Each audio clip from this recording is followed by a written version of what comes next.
धुंध और स्मोक शहरियों के लिए परेशानी का सबब बनी हुई है। धुंध और स्मोक की वजह से तवील लोड शेडिंग और गैस की बंदिश ने शहरियों की जिंदगी अचीरन कर दी है, जिसकी वजह से कारोबार ठप हो गए हैं। घंटों तवील लोड शेडिंग से शहरी पानी की बूंद बूंद को भी तरस गए हैं।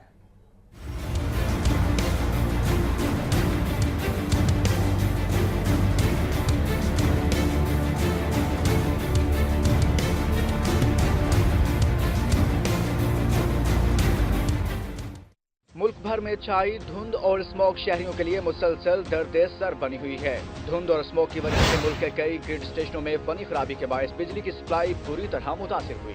देही इलाकों में 20 घंटे की गैर एलानिया लोड शेडिंग ने मामूलाती जिंदगी को बुरी तरह मुतासिर किया है, जबकि शहरों में तवील लोड शेडिंग और गैस की बंदिश ने जिंदगी मफलूज करके रख दी है, जिसकी वजह से कारोबार ठप हो गए हैं। ताजिर बरादरी ने गैर एलानिया बिजली लोड शेडिंग का सिलसिला बंद न करने की सूरत में एहतजाज भी किया। सर्दी की शिद्दत में इजाफे की वजह से पानी और गैस की बंदिश ने अवाम को दोहरी मुश्किल में डाल दिया है। घंटों तवील लोड शेडिंग के बायस शहरी पानी की बूंद बूंद को भी तरस गए, जिसकी वजह